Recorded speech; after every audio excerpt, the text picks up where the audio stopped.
चला सुरुवात. नमस्ते, माझे नाव आराध्या राजेश कांबळे. माझ्या शाळेचे नाव गणेश नाईक विद्या मंदिर.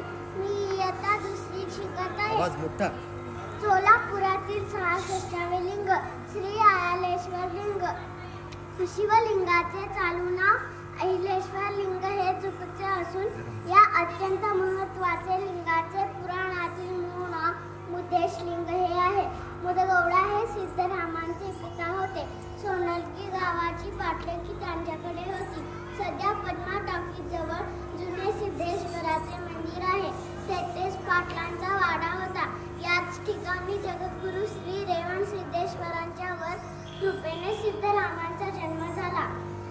विशेष म्हणजे त्यांच्या जन्माच्या वेळी पिता मुदगौडांचे वय 80 वर्षाचे व माता सुखदल देवीचे वय 75 वर्षाचे होते.